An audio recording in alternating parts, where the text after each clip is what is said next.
2 sa 10 bangkay na nakumpiska sa ipinasarang Body and Light Funeral Services ang napangalanan na. Isa sa kanila si Leia Tongol, murder victim sa Malate, Maynila noong April 24. Hindi na natubos ng pamilya si Leia sa punerarya dahil hindi nila kaya ang 150,000 na sinisingil ng Body and Light. Nalulusong na sa formalin ang katawan ni Leia nang mabawi ng autoridad. Na-cremate na siya kagabi at na-turn over sa pamilya.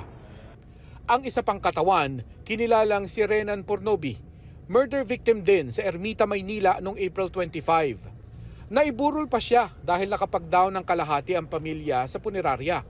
Pero nang hindi makakumpleto ng bayad, binawi ng punerarya ang bangkay ni Renan.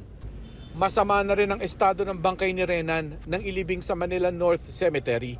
Sa 10 bangkay na na-recover kahapon, 2 yung napangalanan na at natuldukan na ang kanilang kwento.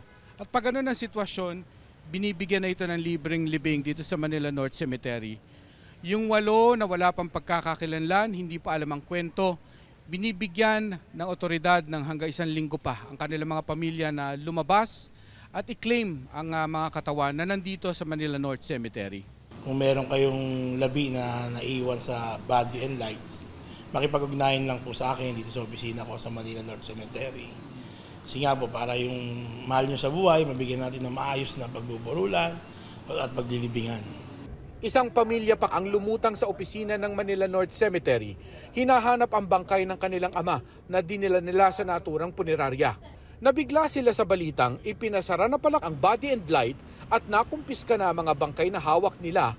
Bakit sinisingil pa rin sila ng Body and Light hanggang kanina?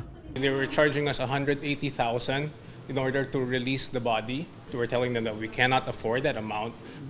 Pero they'll try to get us to a little lower than 180. They went to 170, 160. Hanggang ngayon daw, nandun daw yung father ko. Tapos we're saying kukuha na lang kami ng ibang funeraria dahil for a cheaper amount. Sabi nila hindi daw nila i-release dahil daw naimbalsa mo na daw yung body. Ipinasilip na rin sa kanila ang 8 natitirang bangkay mula sa Body and Light. Hindi. Talaga wala talaga rito. Siguro, tingin ko nasama sa nailabas nila yun.